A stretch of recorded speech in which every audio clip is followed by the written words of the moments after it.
All right, we are back, everyone. Welcome. I'm Brother Doug with the Awakened by Yahuwah Assembly here. We got Sister Marissa, Sister Shoshana, my mom, Sister Sharon, Brother Yahusha has graced us with our presence for this Shabbat. We're very thankful to have him back. So today we're going to be continuing our regular Sabbath day studies. We'll be doing 2 Samuel 18 to 20. Since you're already ready there, Mom, Yeah. Would you mind starting for us? Sure, absolutely. Okay. All right.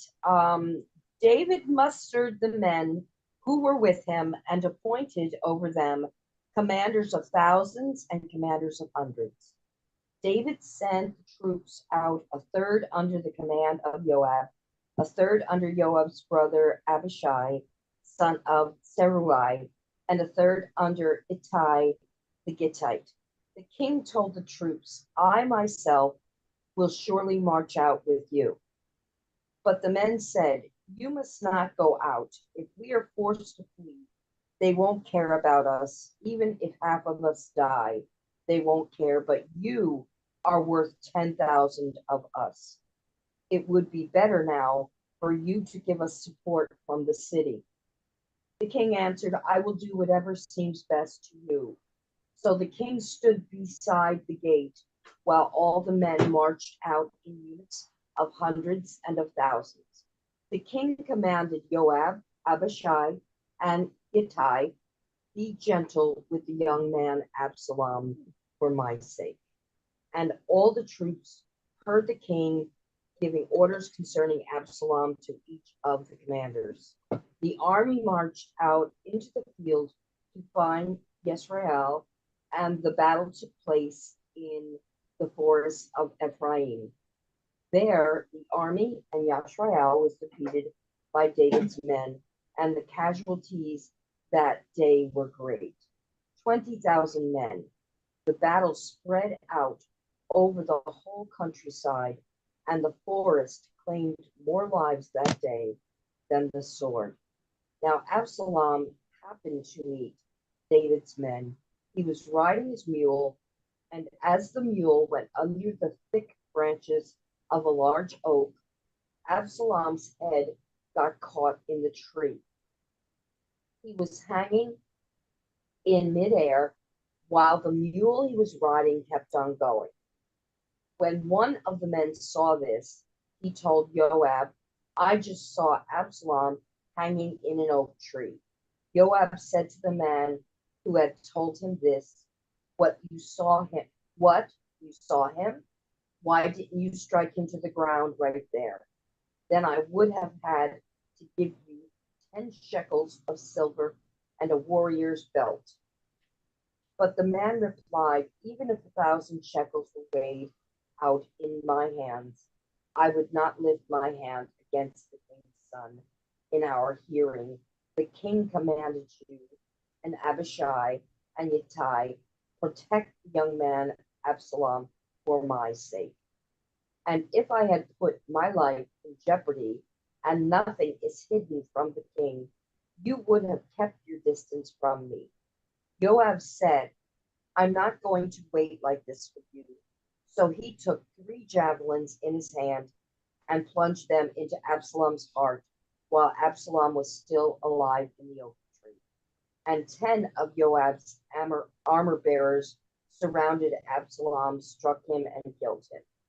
Then Joab sounded the trumpet, and the troops stopped pursuing Yisrael, for Joab halted them.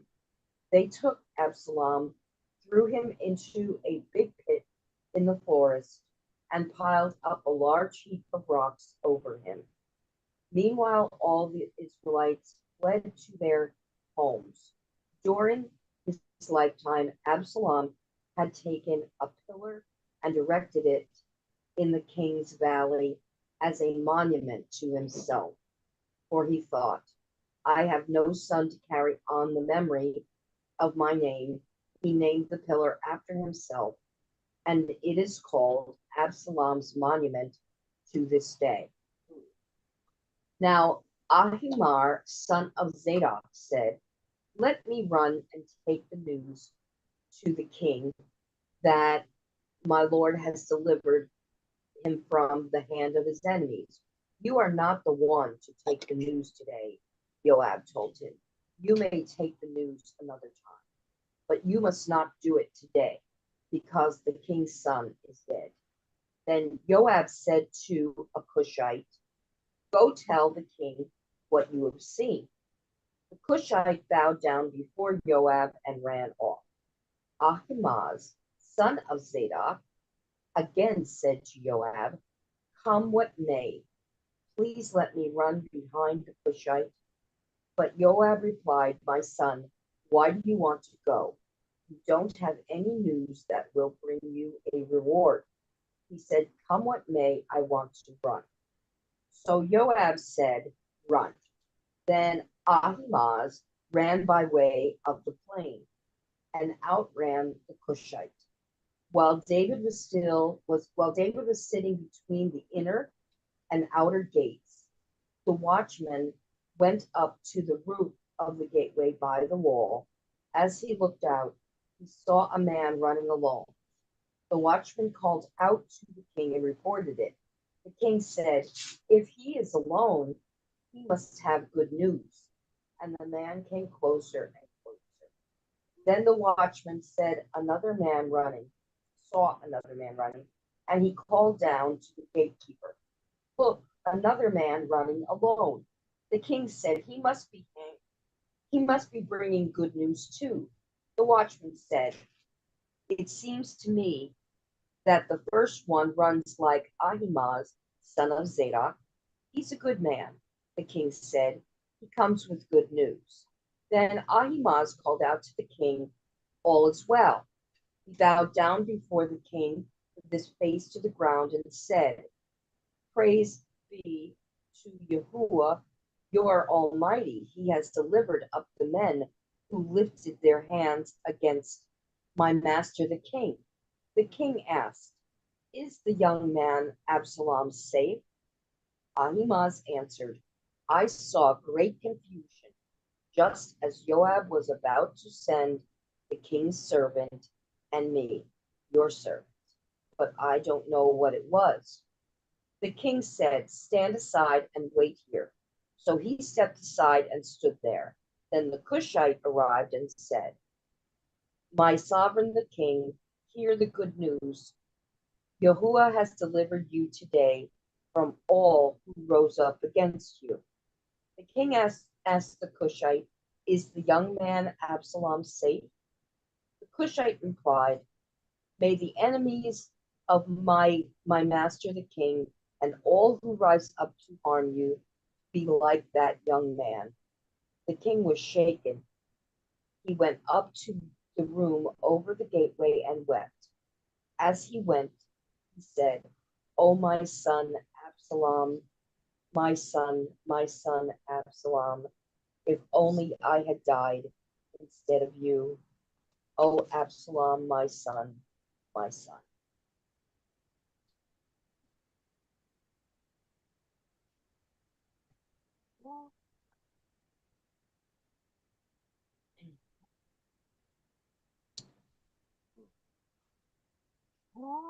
Oh, I got it. Um, so was there anything that jumped out at you? Think.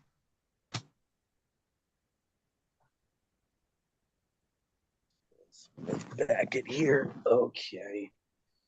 Um, let's see here. Let me take my stylus out here. Let's see here. So let's go to shared screen and kind of look back at what you read here. Basically, this is continuing the narrative about Absalom, right? Mm-hmm.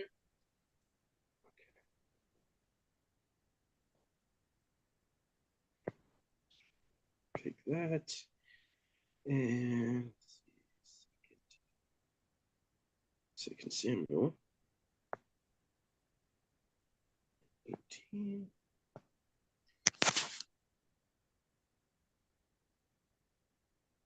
Okay, so he's giving a census, all right? You also have the Gittite. Wonder if that's Gath. Okay, so you got Gathi, the Gittite. And the Cushite would be from Egypt, right? Cush, Ham. Yep. Mhm. Yeah. Yep. Egypt. Egypt, even though Egypt's not directly Ham, they're like the cousin, not cousin, but they're like a descendant of Ham. They're Nile, I think we should say the Upper Nile region. yeah, so they basically, I think it's like you got Ham, Cush. From Cush, you get Egypt. So they're Hamite through Cush, if I'm not mistaken. So the Zadokite, is that where the Zadokites today get all their stuff? No, the Zadokites are Zadok, who is a son of Aaron. The Zadokites, the reason people get so crazy with the Zadokite stuff is because they know that Yahuwah chose Zadok in Ezekiel, I believe, what is it, 44, Mom? Mhm. That the priesthood would continue through him rather than the other sons of Aaron. So the Levitical priesthood went through Zadok, and that's where the Zadokites come from eventually. Genetically, the Sadducees came from the Zadokites, and because if you actually look in the Greek for Zadok, it's spelled Sadju Oh. or Sadok, Sadducees. So they're Hebrew, they're Shemites. They just So those that they're follow the Zadokite followings today, they don't get it from that? they get it from whoever wrote that literature. They're following a legend that supposedly only the Zadokite priesthood would have kept the calendar. Is essentially those that do that would essentially be just listening to a Judean legend, as far as I can tell. There's no So this historic. so this Yeah. Zadokite that they're talking about is not related to the ones of today, right? Is that what you're saying? Well, the Zadokites are still here today. We just don't know who the Zadokites are. We don't know who Aaron's lineage really goes down to. We've lost like a lot of the genealogy has been lost because those that are in the land right now are not Zadokites. They would claim that they're Levitical lineage, but I don't trust their genetic tests in Israel because their genetic tests in Israel contradict what actual genetic tests have been done in this country about the people in that land. So I don't think we know who the descendants of Zadok, who is a descendant of Aaron, who would be that today in the body of Messiah. I don't know who that would be. Yeah, Um, well, I was talking about, how there's people that follow the Zadokite calendar. So yeah. that's why when the name came up, that's what it reminded me of the people that are following this Zadokite calendar. So I was wondering if that was related to this at all. No, I don't think so. I don't think so because it's you have Athi the Gethite. Let me see where else. Where does it say Zadok in here? Now Zadok might be the actual person Zadok that's being talked here. Mhm. So the Zadokites would be his descendants, if anything, that made that calendar.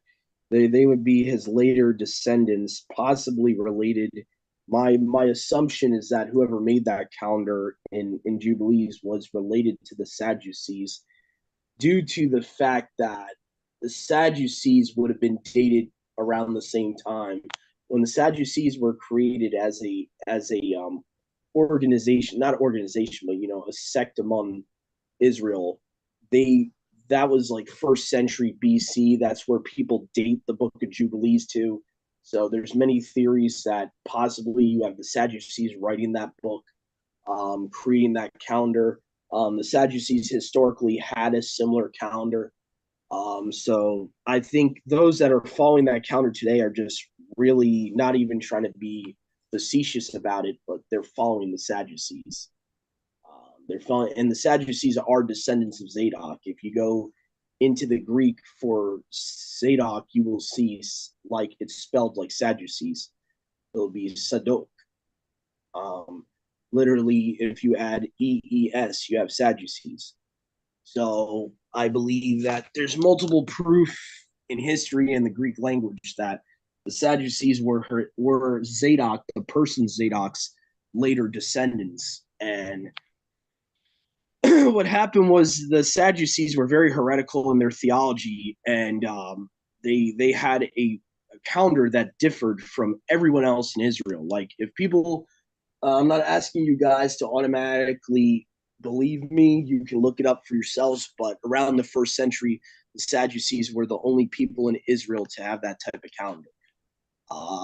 And so the Dead Sea Scrolls writings and all that, they don't date much farther back than the first century.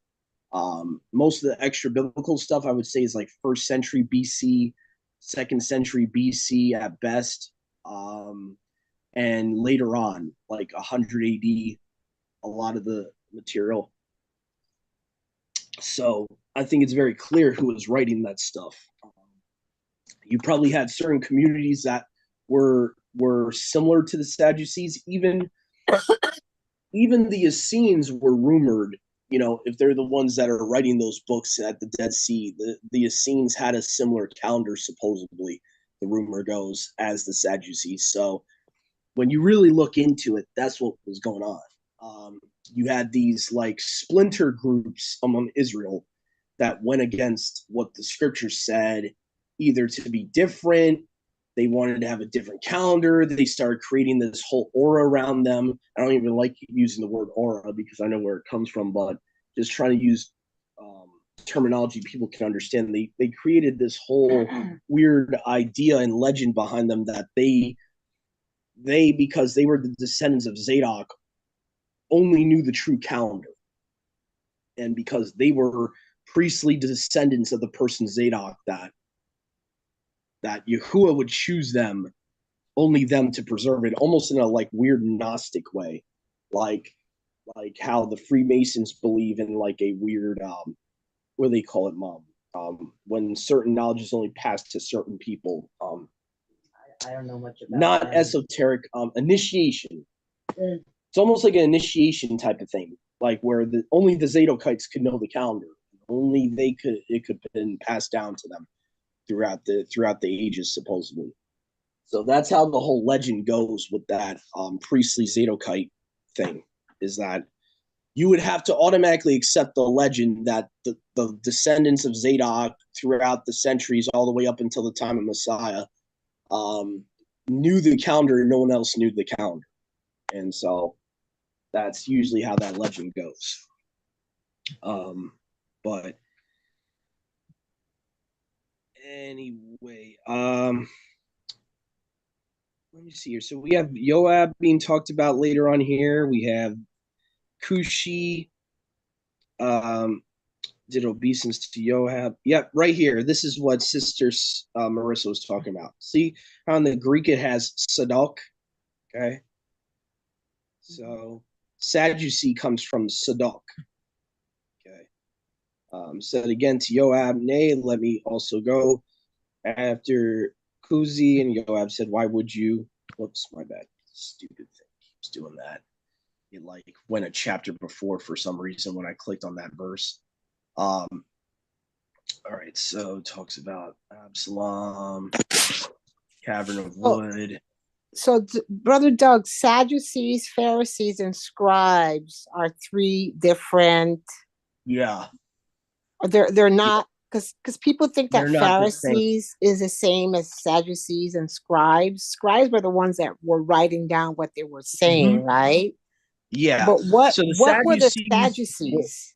they're like, you could almost look at them today. The difference between Sadducees and Pharisees is like Republican versus Democrat among the rabbis.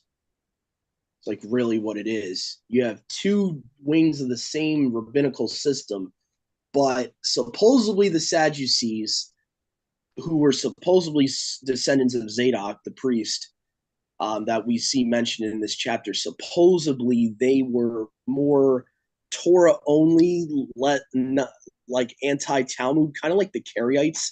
There's even legends that the Karaites of today came from even though I personally don't agree with that legend, I'm just going to say what the legend goes as is that the Sadducees eventually became known as the Karaites in Judaism, and they were Torah only, anti Talmud, but their understanding of the scriptures was very off.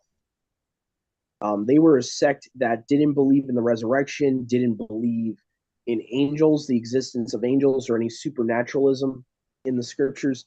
So they were like a priestly. They were Actually, let me correct myself. They were priestly sects.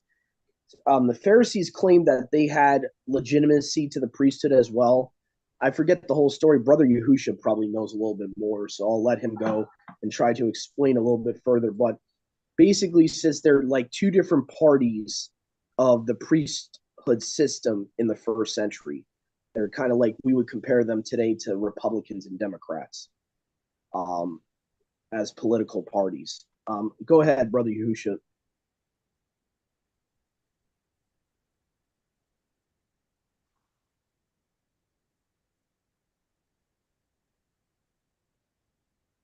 Is that an old hand or? Or is he muted, maybe? We could I barely don't hear think, him. I don't think so. He's unmuted. Bro, you there? Yeah, can you hear me now? Yep. Perfect. I don't know why my oh, I actually wait a minute. I know why. Hold on, let me change my okay. Can you still hear me? Can you hear Yep. me? Yep. Or is it really low? No, it's good It was now. low a millisecond before now. Okay, So so my question was I'm not I was listening, but I'm not sure what you would like me to what you're asking for me to um oh, well, contribute. just the research you've done on the Pharisees and the whole debate between the two groups of who had legitimacy to the priesthood and all that to try to My explain. research would lead me to tell you to don't research it. My research would lead me to tell you that history has been so corrupted at this point that unless you want to go down a rabbit hole that will lead you absolutely nowhere and possibly lead you to rejecting Mashiach, because I've seen it Yeah. do other people, I would say don't even go down the whole of history as it's been so corrupted at this point.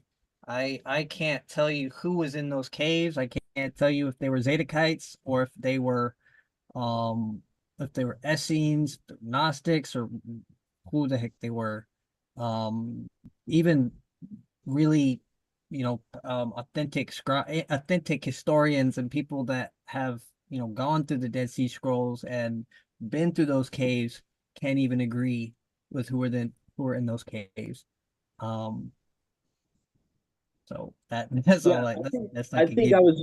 I was more going to see if you had anything to add about like the debate between the Pharisees and the And this, Sadducees on yeah. their claim to the priesthood and all that. Yeah. Um We wanted to know like what you found about the differences between them. Because in the scriptures that we're reading today, it talks about the Zadokites. So Yeah. I was telling Brother Doug, um, the people that follow the Zadokite calendar today, were they going by that? You know, what's in the what were they going by the Zadokite what they're that going were by is what they found in the Dead Sea Scrolls, and they're just assuming based off of like some people believe that the people that were in the dead in Qumran were Zadokites, and some people believe that they were Essenes, and some people believe that they were um Gnostics. We really don't know who was in those caves, but the people that are following the so-called Zadokite calendar, they're the two things. Um, One, it's questionable whether they're even actually accurately interpreting what's found in the Dead Sea, just like they misinterpret Hanuk and they get you have like 3 or 4 different Enoch calendars, and then so it's questionable if they're even interpreting what is found in the Dead Sea Scrolls correctly, but those that are following the so-called Zadokite calendars, they're just following whatever that was found in the Dead Sea Scrolls, supposedly, if they're interpreting it correctly. But as far as the Zadokites, like in scripture, I know that Yahuwah will use the Zadokites in the end times when he returns, but there's nowhere that says that he's going to use them now. Um, as far as I know. Mm. As far as the difference between the Sadducees and the Pharisees and the Sadducees and the Zadokites, um, I really couldn't tell you. I know that there are people that believe that the Pharisees and Sadducees weren't even legitimate, like they were um people that weren't bloodline, that they were those that were brought into the land by the Assyrian king. Um, I don't think that that is scriptural. I I don't know. I stopped going down those rabbit holes as trying to figure out who the Yeah, Pharisees, Sadducees, Zadokites. It's just yeah, a endless rabbit hole for me. So yeah. So as far as I can tell you, sis, they're just two different political parties of what priesthood was there, whether legitimate or not, in the land in 100 AD. They were just, that's the difference between them and the scribes, like the three groups you were mentioning, is that them two are more of a political, religious, political parties, and they were supposed to be the elders of Israel. Both groups, they were supposed to teach the people the right way, and that's why Yahusha would get so mad at them. He would tell his disciples, "Beware the leaven of both of them. Eh, don't don't listen to their doctrine." Essentially, Yeah, here. And as far as I know, the differences that, like I said, I know some of their doctrinal differences. Like I mentioned, the not believing in angels, for the Research Sadducees, not believing in the resurrection. You can see that in area. Scripture in the New Testament. Let me just see. I got a little bit of back. Fix that here. But now the Pharisees on the other side, the Sadducees were rumored to be anti Talmud and Mishnah and all that. The Pharisees on the other side were pro that, pro tradition of elders. So they always had debates where they were constantly at each other's throats. Like, that's why the Sadducees did not like them, because they had the oral laws, and the tradition of the elders, the Talmud, is what the Pharisees had. The Pharisees, though, even though they had that, they had a better understanding, though. They were more scholarly in the Torah, and they knew about the resurrection. They understood the resurrection. They understood the calendar. I would say, in my personal opinion, when looking at the calendar that Messiah and the disciples followed, they followed the same calendar historically as the Pharisees. So there's also differences in the calendar. So, like I said, my theory on the whole Zadokite thing is that really it was the Sadducees calendar, essentially. I believe if people are, like Brother Yahusha was mentioning, if they're taking the Dead Sea Scrolls in the proper context, even if it's promoting that type of calendar in proper context, it's very, very possible that's a calendar that was already circulating with the Sadducees, and there was a conspiracy to try to put that into literature, and that you had these weird sects that were trying to promote another calendar.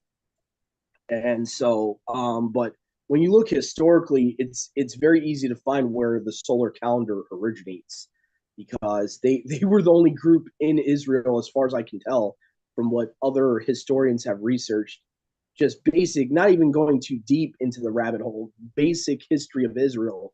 There, everyone else was doing a lunar calendar, so it was not that hard to figure out who was doing that solar calendar at the time of Messiah being on Earth, from 3 BC to 33 AD. That time period, there was only one group really doing that in the land of Israel. So, so the Sadducees are rumored to be the descendants of Zadok, like actual ethnic descendants of Zadok, that were almost like a religious political party opposing the Pharisees, and they were always at each other's throat. That's why there's certain verses in Paul's letters that will hint to it, like in the Aramaic, it says, right?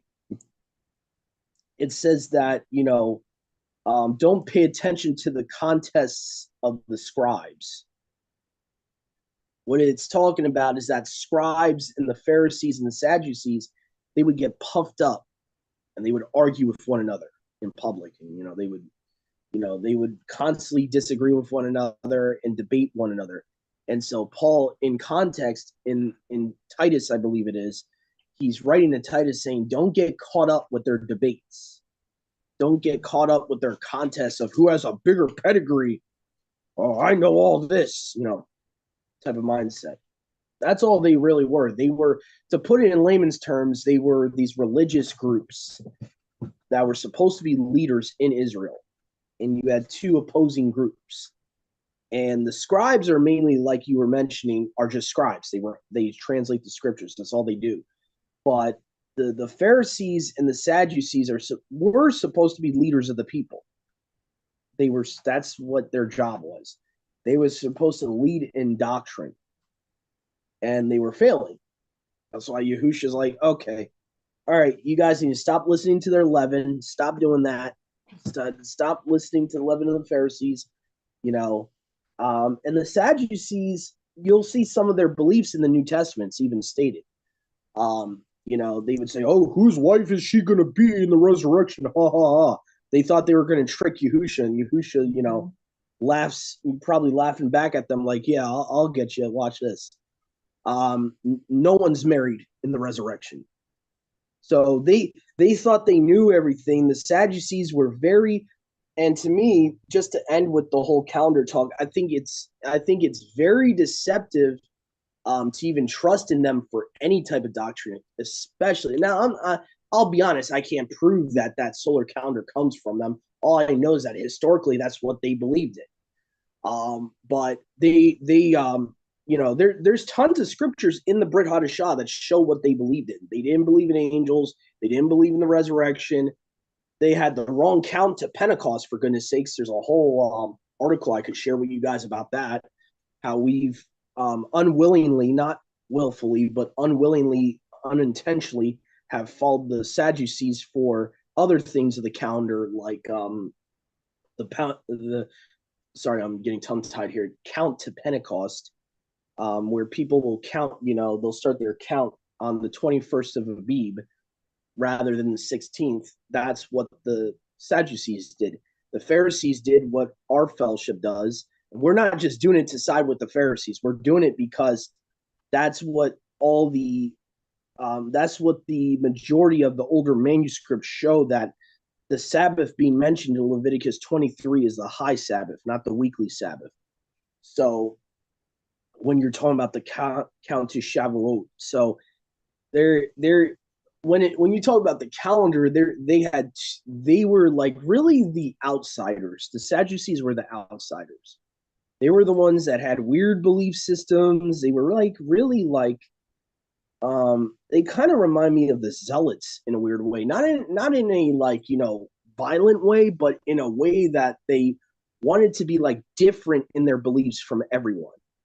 And they just had a lot of weird belief systems. But it's interesting to note that there are legends that supposedly they became the Karaites of today. The Sadducees became the Karaites, and that's why the Karaites are Torah only. They don't believe in taking the Mishnah or the Talmud and stuff like that.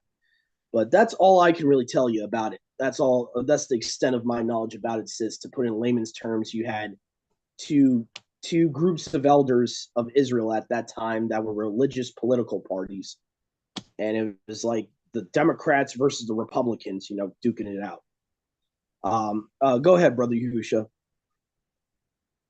I wanted to touch on what was I seeing? So it's when they said better us, and I'm paraphrasing, but better that we die than you, for you are worth 1,000 of us. Almost seems like they're exalting a man, over, which of course they've done before. They wanted a king, but even now. They're exalting one man over the whole of Yashar.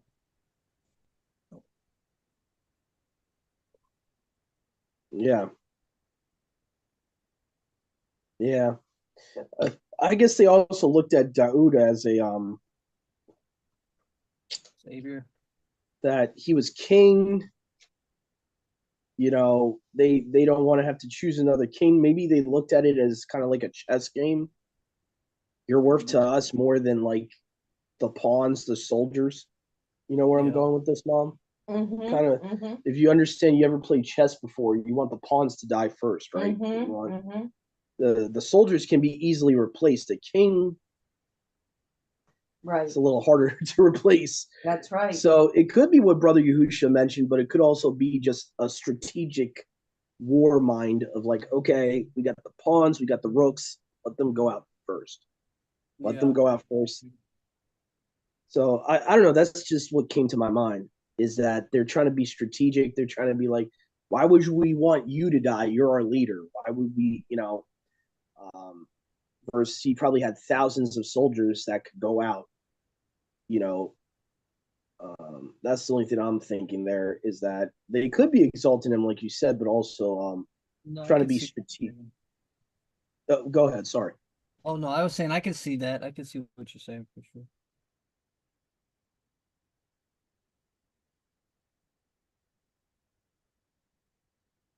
You muted. You muted. Sorry. Oh, just to give you guys context of the verse Marissa brought up a little while ago, why we were having that huge side exposition there. Akima's son of Zadok. Now Zadok is the patriarch. He's the guy. He's the father of the whole Zadokites. So he's the priest in David's time period. So it's talking about his son Akimas is the one speaking in verse 19. So Akimas, I guess, would be his direct son, like his actual son rather than a descendant. Um, so then you have Joab. Okay, Akimas again being mentioned. All right, just trying to see here. And here's a perfect example. We were talking about the context of the Watchmen chapter of Ezekiel 33. Here's a perfect context here. A physical understanding of what the watchman is supposed to do. And the watchman cried out and reported to the king, and the king said, if he be alone, there are two tidings in his mouth. And the man came and drew near. So the watchman's job in a physical sense, even though we can't apply a spiritual sense to it, the physical sense really is like there's war coming at the gates. There's people going to the land of Israel trying to attack Israel. And so this watchman's supposed to be a lookout. He's supposed to be like, oh, hey, king, there's people coming in here, so that type of thing. So kind of similar to who was the guy that said the British are coming, the British are coming? Yeah. Who was that? Paul Revere? Yeah, that's right. Similar to him. Um, you know, but don't get me wrong, there is a spiritual context also to being a watchman. Obviously there's spiritual connotations to it, whether there be attacks from the enemy, Satan, and all that, and stuff like that. And just being a watchman on the wall prophetically, I can definitely see that. Okay, so let me just see here. So it talks about Akimas again. Tidings. Okay, I'm just trying to see if there's anything else important. I don't think so. I think mainly is about this war that seems to be imminent that's about to happen here. Um, and Absalom's about to attack his dad here. So we have Absalom now.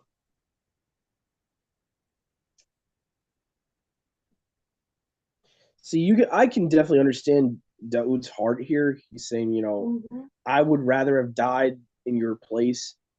It definitely, he, like I explained to Sister Marissa, I think it was a couple Sabbaths ago. We tend to underestimate the love a father has for his son. Um, Yeah. and you could kind of look at it similar as a parallel to how Yahuwah sees us. Even though we're worthy of death, right? He loves us enough to die for us. It's the same thing. It's a similar thing.